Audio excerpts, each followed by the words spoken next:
Hey guys, welcome back to another video. So today we're going to do oil change on the C6. I used the same trick to get the jack underneath it, driving it up on the 2x4 ramps that I've made. So we pulled it in. We're going to let it cool down for just a minute while we get everything ready. Go ahead and locate the oil filler cap. It's on the front passenger side along with the dipstick. Get a better look at that.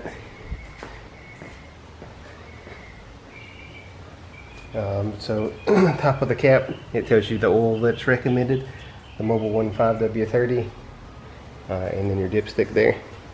So we'll go ahead and jack it up, get it on jack stands, and go underneath.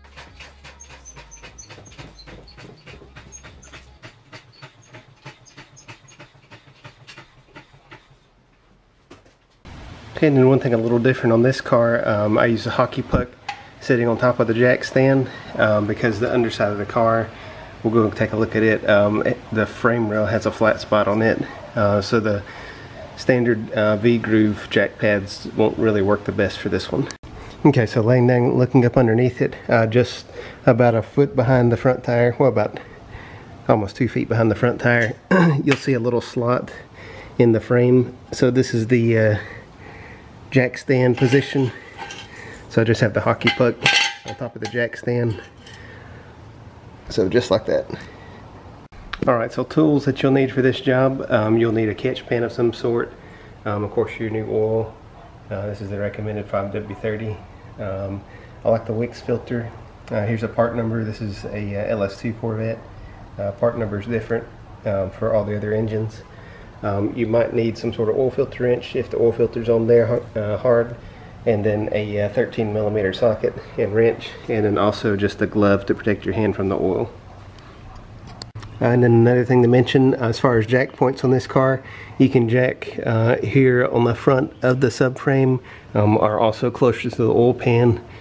Just make sure you don't jack on the oil pan or even up here on the radiator or anything like that. It won't support. So in this car, the oil drain plug's here, 13mm. And then your filter housing here, so it makes it nice and easy. You can put the pan under there and catch both of them.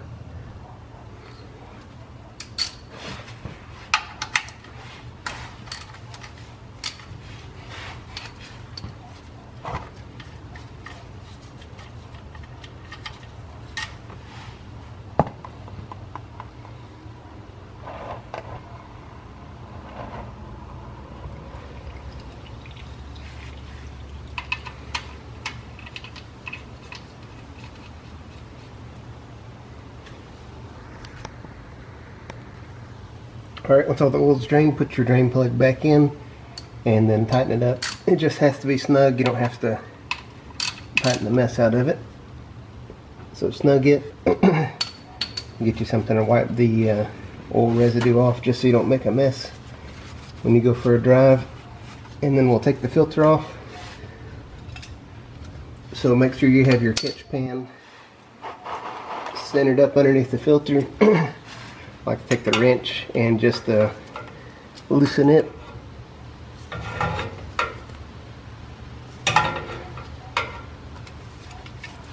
Get it loose enough where I can spin it by hand, and as you start to loosen it, more oil will start to drain out. So we'll let that drain, and then we'll put the new filter on.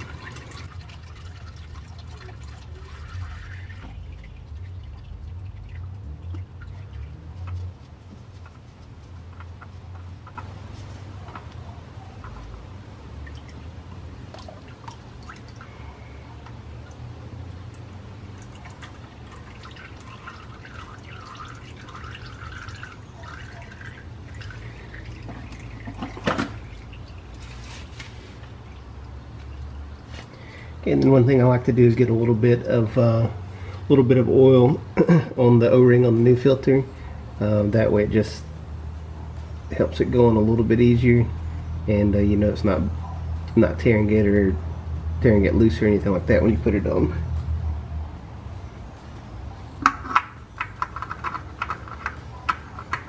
Okay, so it just spins on there, and then you just want to snug it up. Also, don't want to use your oil filter wrench on it because you'll damage the filter housing, and that's tight enough, like it's not going anywhere.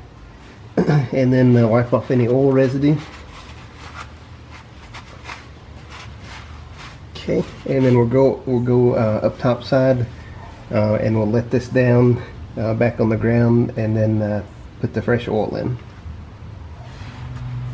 Alright, so we're back up top. Just want to take your oil filter cap, or sorry, oil filler cap, take it off, set it somewhere where you can see it, put your funnel in, and grab your jug of new oil, take the foil seal out, and then you're going to put all 5 quarts in. Then we'll check the oil level, make sure it's good. We'll go inside and crank it, make sure oil pressure looks good, no oil warning lights. Then we'll reset the oil life percentage, and then it'll be ready to go.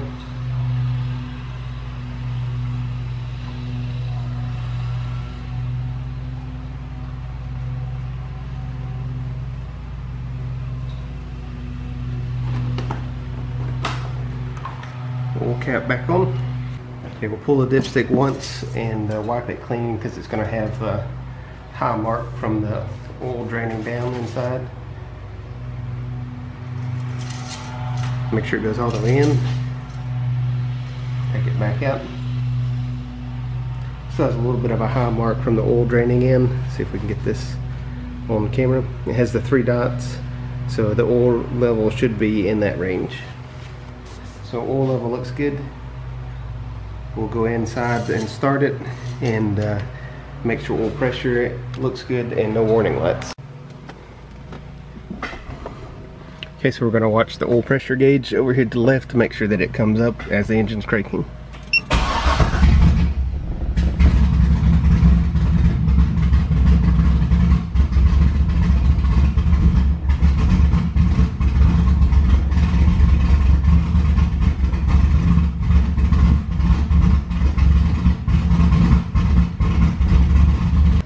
Okay, so now we're going to reset the oil life.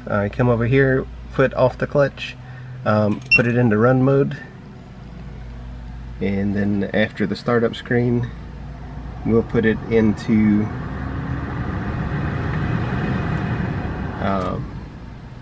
press the trip, and then it'll cycle through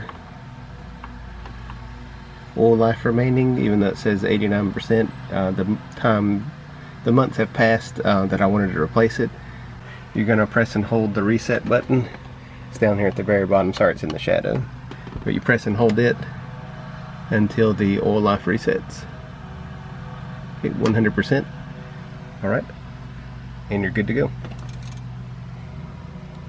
And then the one last thing I like to do is I take the oil jug that I just emptied, put the old oil into it, that way I can take it and have it recycled. Thanks for watching. If you like this video, if you like the content, please like and subscribe. We'll see you next video.